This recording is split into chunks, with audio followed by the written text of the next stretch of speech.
When did someone give you an ultimatum? By the time I was 17, I had already raised 8 of my mom's adopted children. You see, my mom was obsessed with social status.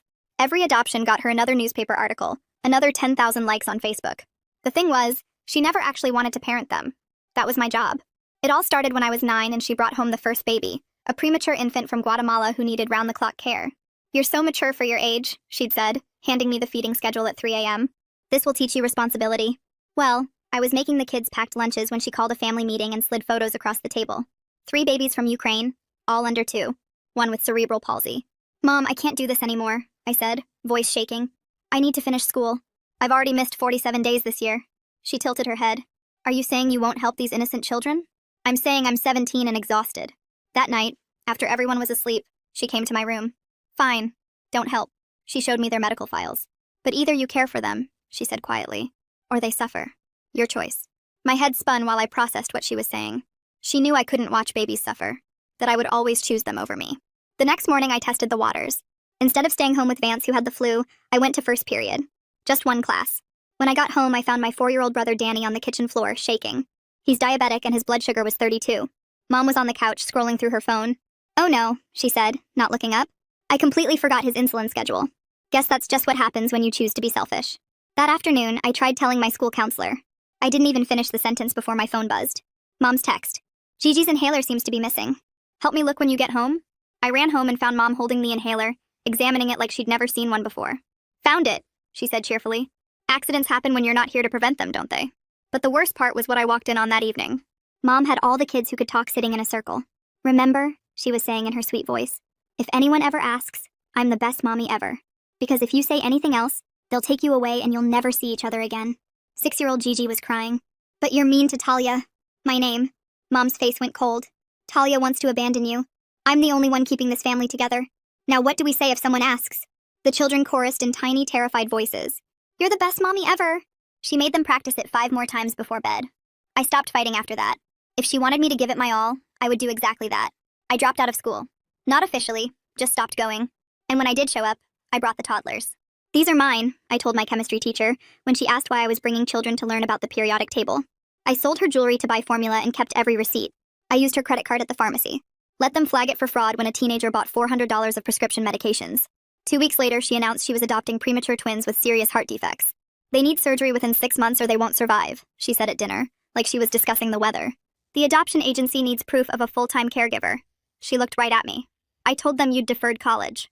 The next morning, she left for a 5-day charity retreat in the Bahamas. Just left a note on the counter with the twins' feeding schedule. One was on a heart monitor that beeped if his oxygen dropped below 90. It dropped every hour. Then Franticia, our 3-year-old, had a seizure in the bathtub while I was trying to cool the babies down. I called 911 with a baby under each arm, Franticia convulsing on the bathroom floor. The paramedics found me sobbing, covered in vomit with 14 kids. The twins' monitor shrieking. "Where are your parents?" they asked. I showed them Mom's text from the Bahamas. "Handle it. That's what you're for. Don't call again. I'm in a meditation session." The hospital social worker pulled me aside the next day.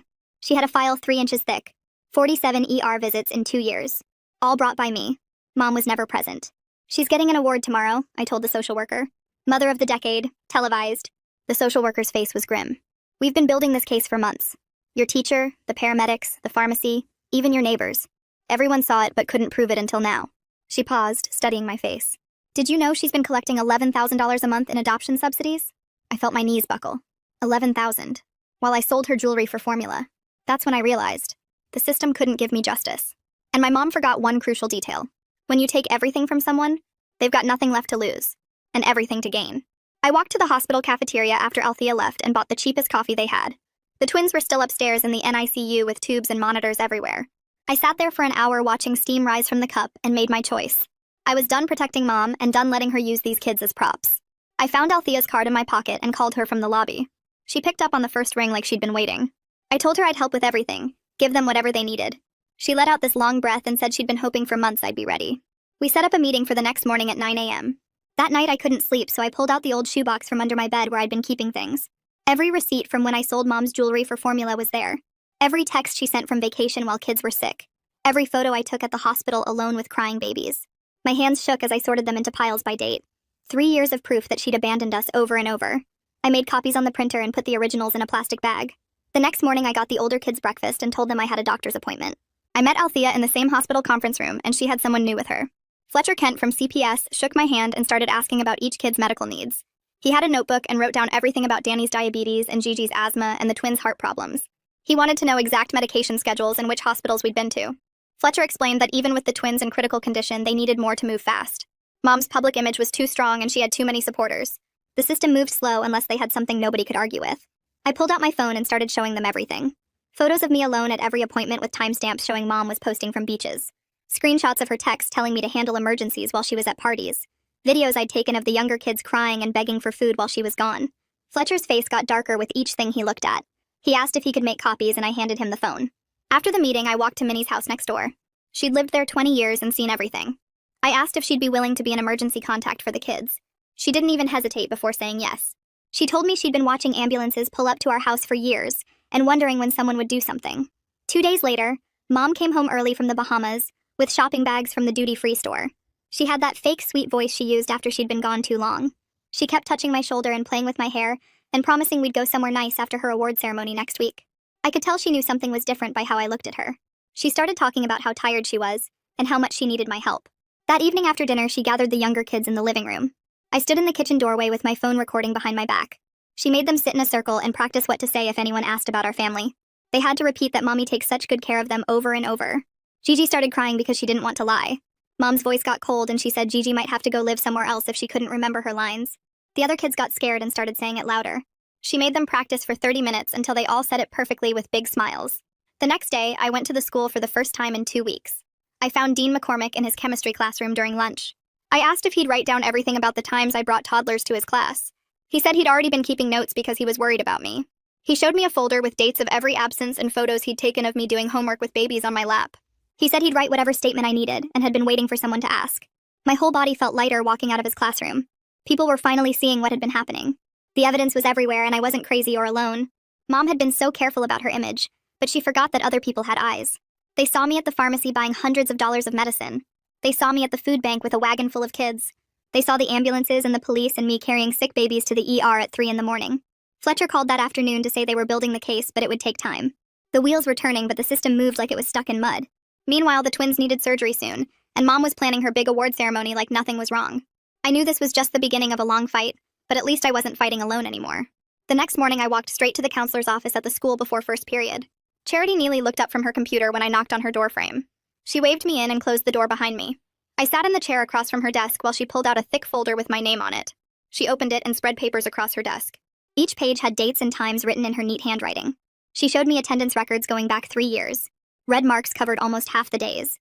She had notes about every time I fell asleep in class, every test I missed, every assignment turned in late with baby's handprints on the edges. She'd been tracking everything since freshman year. She pointed to a column where she'd written the reasons I gave for each absence. Medical emergency, hospital visit, sick sibling, doctor appointment. The pattern was obvious when you saw it all together. She told me she'd been worried about me for years but couldn't prove anything until now. She said she'd already written a statement for CPS and would testify if needed. I took pictures of every page with my phone. That afternoon, I drove to the fire station on Maple Street. Roy Farmer was washing one of the ambulances when I pulled up. He recognized me right away and put down the hose. We'd seen each other so many times at my house that we didn't need introductions. He called his partner over, and they both sat with me on the bumper of the truck. Roy pulled out his phone and showed me pictures he'd taken at our house. Mom's car in the driveway while I loaded kids into ambulances. Timestamps showing 2 a.m., 4 a.m., midnight. He said they'd been filing reports for 2 years about her never being present during emergencies. His partner showed me their call log. Our address appeared 47 times. Roy said they'd both provide official statements and testify about what they'd seen. They gave me copies of their reports before I left. The next day, I met Cornelius Bush at the legal aid office downtown. The waiting room smelled like old coffee and copy paper. He was younger than I expected with a messy desk covered in case files. He explained that using Mom's credit cards could get me charged with fraud. The total was over $4,000 just at pharmacies. He showed me the penalty guidelines. I could face jail time if Mom pressed charges. But he said if I cooperated fully with CPS, they'd probably focus on the bigger issue. Child endangerment was more serious than credit card fraud. He helped me write down every purchase I'd made. Formula, medicine, diapers, nebulizer supplies, glucose tablets. I had receipts for most of it in a shoebox at home. He said to get them all organized and make copies. He'd argue that I had no choice but to use the cards for medical necessities. That evening, I looked up Fiona Bailey's number from one of Mom's newspaper clippings. My hands shook as I dialed. She answered on the third ring. I told her who I was and that I had information about Mom's adoptions. She got quiet when I mentioned documentation. She said she'd written 6 articles about Mom over the years, all positive stories about her charity work. I told her about the 11,000 monthly subsidies, about Mom being in the Bahamas during medical emergencies. She sounded skeptical and said she'd need proof before considering any story. She agreed to meet me at a coffee shop the next day to review what I had. I couldn't sleep that night thinking about what might happen to the kids. At 3 a.m., I got up and started packing bags. I found old backpacks and duffel bags in the garage. For each child, I packed their medications in labeled bags, their medical records in folders, a change of clothes that actually fit, their favorite stuffed animal or blanket. I wrote their names on index cards with my phone number. My hands shook thinking about them being separated. Danny's diabetes supplies filled a whole bag. The twins' heart medications and monitors took up another. Gigi's inhaler and allergy pens. Frantisha's seizure medication. I lined up all 14 bags by the front door. Each one broke my heart a little more. The phone rang at 7 a.m. while I was making breakfast.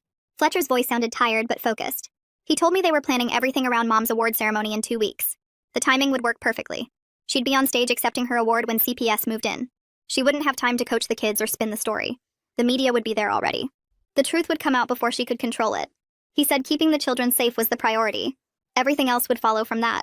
Mom must have sensed something because that afternoon she changed all the locks on her bedroom door. She moved every medication into her room and installed a padlock. She said I'd been forgetful lately and couldn't be trusted with important things. Then she got on Facebook and posted about how exhausted she was, how I'd been acting strange and aggressive, how hard it was to care for 14 special needs children alone. Her followers immediately started commenting with hearts and prayers. Some said I sounded like a troubled teen who didn't appreciate everything she did.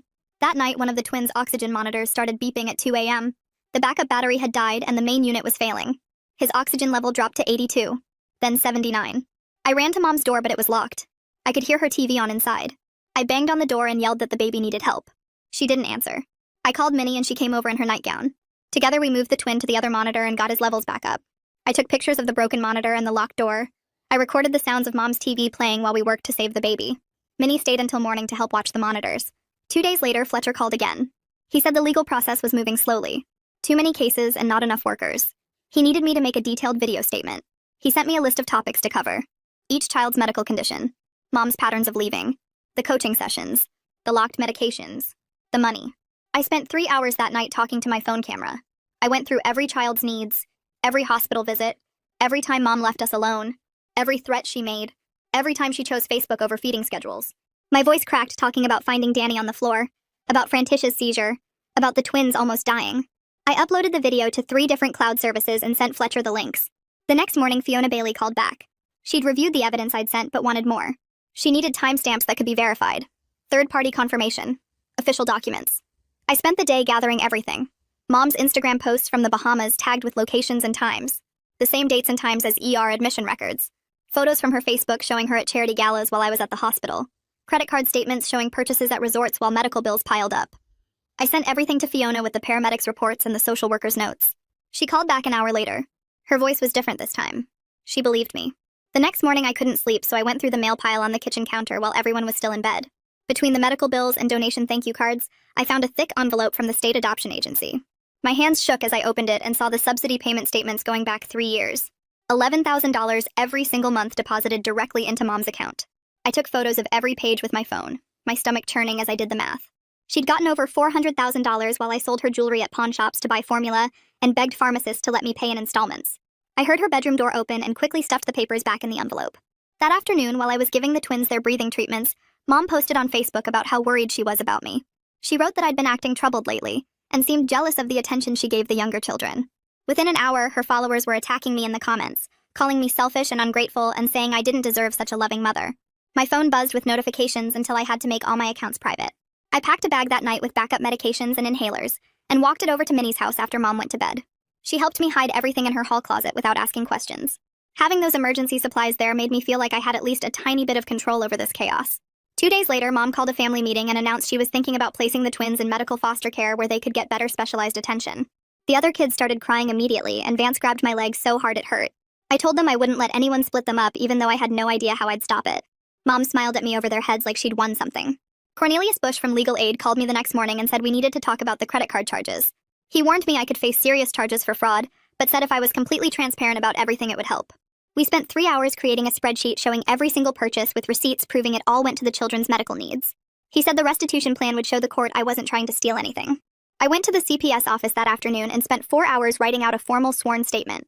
I included every date and time I could remember, names of all the witnesses who'd seen things and details about each child's medical conditions. Fletcher read through it as I wrote and said it was the most detailed report he'd ever seen. He said it would definitely help expedite the case through the system. 3 days later, Mom staged another charity photo op in our front yard with a photographer from the local paper. I stood in the doorway with my phone recording as she posed with the kids for 20 minutes. The second the photographer left, she pulled out her phone and started scrolling while Danny sat on the grass next to her. I kept filming as his hands started shaking and he told her he felt funny. She didn't even look up until the photographer came back for his lens cap and pointed out that Danny looked sick. When I reviewed the footage that night, it looked bad, but any decent lawyer could explain it away.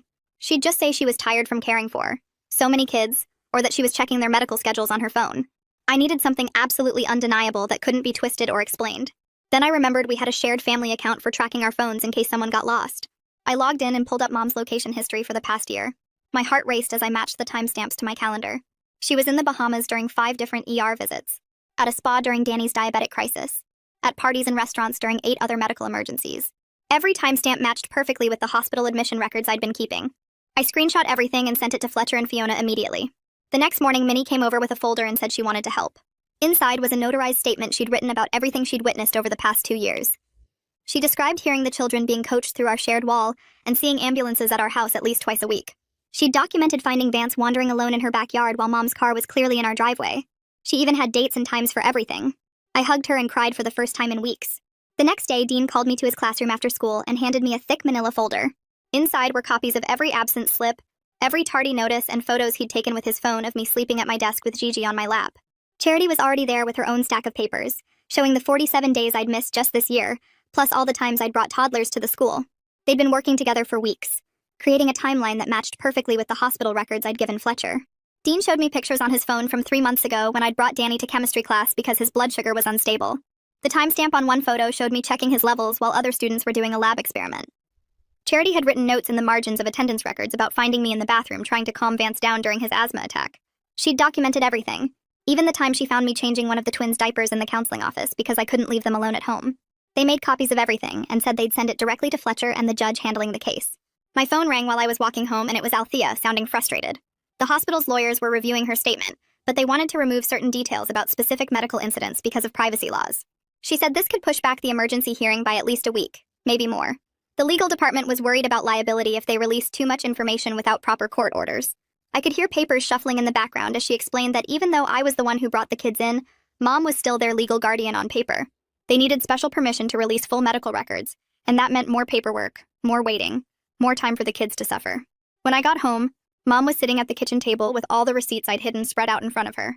She didn't yell or scream, just looked at me with this cold expression and reminded me the award ceremony was in 4 days. Her voice stayed quiet and calm as she explained exactly what would happen if I embarrassed her in any way. She'd already talked to lawyers about getting a restraining order against me for theft and fraud. She had the credit card statements showing thousands in charges I'd made. She said the judge would believe a mother trying to protect her children from a troubled teenager who stole from her own family. If I ruined her moment, she'd make sure I never saw any of the kids again, not even supervised visits. She'd tell them I abandoned them, that I never really loved them, that I was just using them for attention. The next morning I went to the electronics store and bought a cheap prepaid phone with cash I'd been saving from returning bottles and cans. I spent hours uploading every photo, every video, every screenshot to 3 different cloud accounts. I created new email addresses and shared the passwords with Althea and Fletcher, writing them down on paper too in case something happened to the digital copies. If Mom took my regular phone or tried to delete anything, copies would exist in places she couldn't reach. I even mailed a USB drive to Cornelius's office with everything backed up, just to be safe. 2 days later, CPS called to schedule a home visit for the next afternoon. Mom went into overdrive, turning our chaotic house into something from a magazine. She scrubbed every surface, organized all the medical supplies into labeled bins, and hung up drawings the kids had made. She spent 3 hours coaching them on what to say, making them practice their answers over and over. I watched her threaten to take away Gigi's favorite stuffed animal if she didn't smile enough. She told Danny that if he mentioned being hungry or sick, she'd blame it on me and I'd go to jail. While she was drilling the kids in the living room, I snuck into my room and grabbed the baby monitor we used for the twins. I hid the parent unit behind some books on the shelf, positioning it to catch audio from where the social worker would probably sit. The next day when the caseworker arrived, the house looked perfect, and the kids performed exactly as trained. They smiled and said Mom was wonderful, that she took such good care of them. The caseworker, a tired-looking woman with a clipboard, asked them specific questions about their medical care. Danny recited his lines about Mom always remembering his insulin, even though his hands were shaking slightly from low blood sugar right then. The baby monitor picked up some of the audio but missed important visual cues like Mom pinching Vance behind his back when he started to say something off script. The caseworker seemed suspicious, writing lots of notes and asking follow-up questions Mom hadn't prepared them for. But without seeing the coaching or threats, she didn't have enough to remove the kids immediately. After she left, Mom celebrated by ordering pizza and letting the kids watch a movie. 2 hours later, Danny collapsed in the hallway. His blood sugar had dropped to 28 and he was barely conscious. I grabbed the glucose tablets from my emergency stash and got 3 into his mouth while checking his levels again. I took photos of the meter showing the dangerous readings, then gave him juice and crackers while documenting everything in the medical log I'd been keeping. Mom was in her room on the phone, telling someone about how well the home visit went. I handled the whole crisis alone, the way I'd handled hundreds before, my body moving automatically through the steps I'd memorized years ago. The next morning, Cornelius called to say he'd filed for an emergency protective order on my behalf. He argued that Mom's threats about keeping me from the kids constituted witness intimidation since I was cooperating with an active investigation. The judge agreed and granted a temporary order that specifically said Mom couldn't prevent me from accessing the children or their medical care. It was supposed to protect me and ensure the kids got the help they needed. That night at 2 a.m., I woke up to my phone buzzing with texts from Mom saying she was sorry, but the door was locked and she couldn't find her keys. I ran downstairs to find myself locked out, all the kids inside and Mom's face in the window with a small smile. She mouthed the word oops and walked away. I called the police and showed them the protective order on my phone. 2 officers showed up 20 minutes later, but Mom answered the door in her pajamas, acting confused and concerned. She said it was all a misunderstanding, that the lock was broken and she'd been trying to fix it. The officers did a quick welfare check on the kids, who were all asleep, and told me this was a civil matter, a family dispute they couldn't get involved in. They left me standing on the porch at 2:45 a.m. with no way to get inside. I sat on the porch steps and called Fletcher over and over, leaving voicemails about hearing the twins' oxygen monitors going off inside. I could hear the beeping through the window, that familiar sound that meant their levels were dropping. Fletcher finally answered at 5 a.m., sounding exhausted but concerned. He promised to expedite everything he could but said no judge would review emergency orders until regular business hours. He told me to document everything, to record what I could hear, to take pictures of myself locked out. So I sat there on the cold porch, recording the sounds of medical alarms inside my own home, while the kids I'd raised were in danger, and I couldn't do anything to help them. The sun came up around 6, and Mom finally opened the door, acting surprised to see me there. She said the lock must have fixed itself, and went back inside while I rushed to check on the twins whose oxygen levels were dangerously low. I got them stabilized and fed all the kids breakfast while Mom stayed in her room posting on social media about how hard it was being a single mother. Later that morning, my phone buzzed with a link from Minnie, and I clicked it to find an article by Fiona Bailey questioning how charity organizations vetted their award recipients. She didn't name Mom directly, but included details about adoption subsidies and medical emergencies that could only be our situation. The comments section was already exploding with people arguing about whether this was about Mom or not. Some defended her as a saint, while others started connecting dots from her social media posts that didn't match up. I screenshot everything before Mom could see it, and kept making lunches while my phone kept buzzing with notifications. Fletcher called me an hour later while I was changing diapers and his voice was excited. The FOIA request had come through confirming Mom received the full $11,000 monthly in adoption subsidies. Fiona's sources at the state agency had verified it independently, making this undeniable public record now. I nearly dropped the phone when he told me the total amount she'd collected over 8 years was almost $1 million. He said Jeremy Wolf, the CPS supervisor, had reviewed everything and was authorizing an emergency removal plan that just needed a judge's signature. They'd never seen such comprehensive documentation, and the children were clearly in immediate danger based on the medical records alone. I hung up and saw Mom watching me from the doorway with that cold smile. That afternoon, she gathered all the kids in the living room and announced she'd be live streaming from the award ceremony with everyone present. She called it a celebration of family and said we'd show the world what real love looked like. The younger kids clapped because she'd promised them ice cream, but I saw how she was positioning herself as a victim of jealous attacks online. Her followers were already rallying with hashtags defending her and attacking anyone who questioned her story. She spent hours coaching the kids on what to say if anyone asked them questions at the ceremony. 2 nights before the ceremony, I knew it might be my last chance with all the kids together. After Mom went to bed, I gathered them in my room and taught the older ones our emergency code word, which was butterfly. If I said butterfly, it meant they needed to stay calm and trust that everything would be okay, even if scary things happened. I packed their go bags with their favorite stuffed animals and the blankets that smelled like home. Danny clutched his dinosaur and asked if we were going somewhere, and I told him maybe, but I'd always love him no matter what. The next morning, Mom cornered me in the kitchen and offered me a spot on stage at the ceremony if I would smile and support the family. The manipulation was so obvious now after everything I'd documented and learned. I told her I'd think about it while secretly texting Fletcher to confirm the removal timeline was still on track. He said everything was set, and Judge Melody Painter had agreed to review the case. That afternoon, Charity Neely stopped by with paperwork about getting my GED and mentioned programs for youth aging out of care. I was skeptical at first because I'd never thought about my own future beyond just surviving each day with the kids. She showed me how I could take classes online and still work while getting my diploma. Mom saw her car in the driveway and came out acting sweet, asking what brought her by.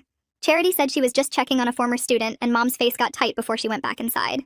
Fletcher called again that evening to tell me Judge Painter had scheduled an emergency hearing for the morning of the award ceremony. He said the timing was perfect because Mom would be too focused on her image to interfere with the children's removal.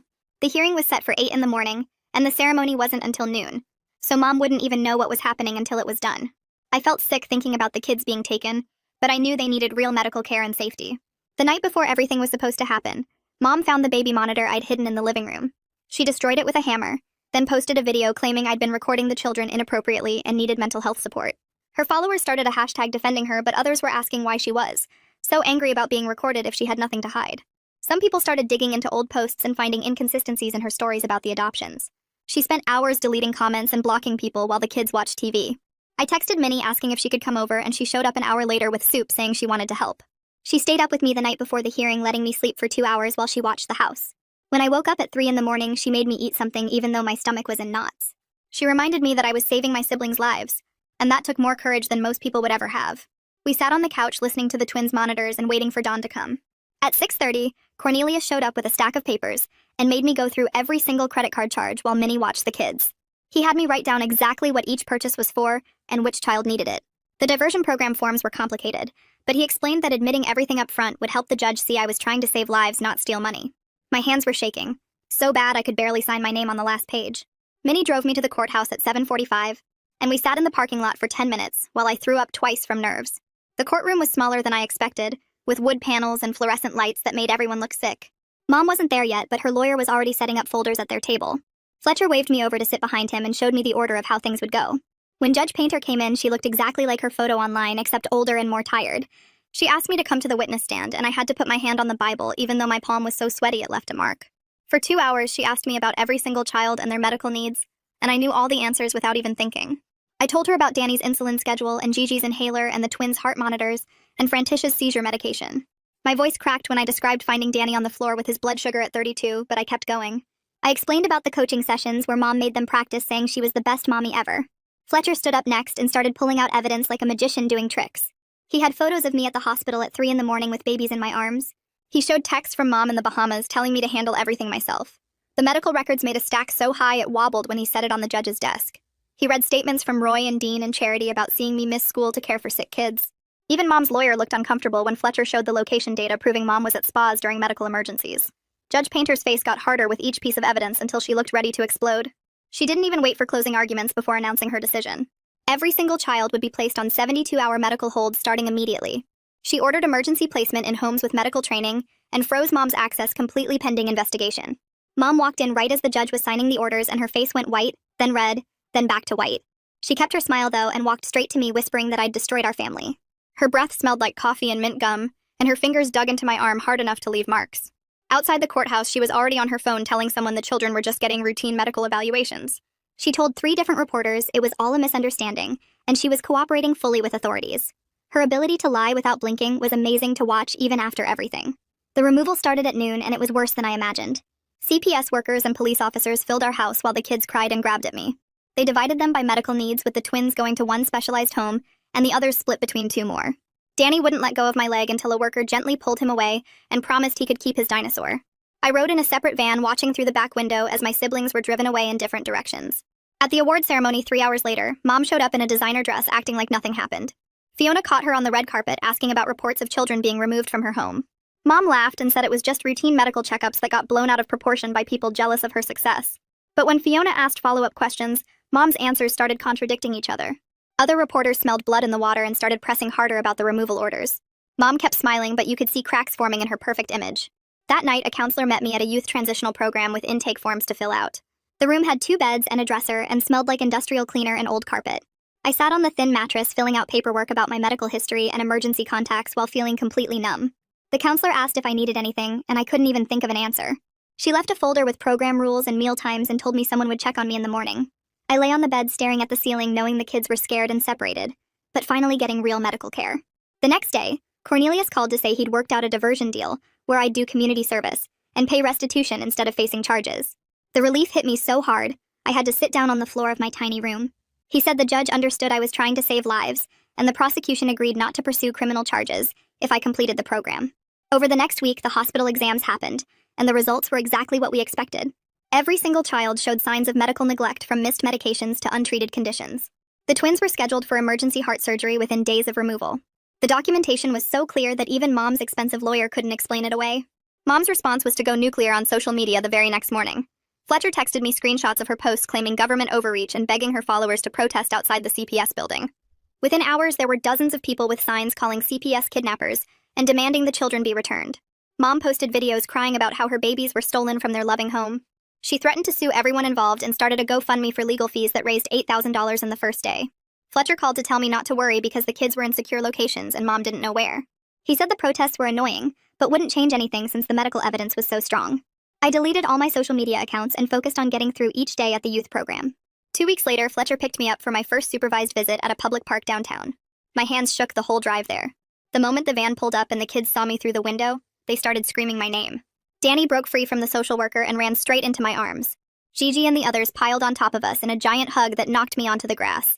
I'd brought a backpack full of their favorite snacks, plus the medical charts I'd kept for years showing every medication schedule and doctor visit. The social worker let me give each kid their special treat while we sat on a picnic blanket. Danny's blood sugar was perfect and his cheeks had color for the first time in months. The twins looked bigger already and their breathing sounded clear. We played tag and pushed them on swings, and for 1 hour everything felt almost normal. When it was time to leave, Gigi grabbed my leg and wouldn't let go until I promised I'd see them again soon. Fletcher explained in the car afterward that CPS had found 2 specialized foster homes with medical training. The twins were placed together with a retired pediatric nurse who had experience with heart conditions. The other kids went to a couple who'd fostered medically complex children for 15 years. No relatives could take them since Mom was an only child and had cut off her parents years ago. The foster family seemed to really care based on the reports Fletcher showed me. They'd already scheduled all the missed doctor appointments and gotten the kids into therapy. A month later, I sat in a courtroom for the preliminary hearing wearing the only nice outfit the youth program had. Judge Painter reviewed the evidence for over an hour, while Mom sat at the defendant's table in a designer suit. The judge ordered Mom to undergo psychological evaluation and complete parenting classes before any reunification could be considered.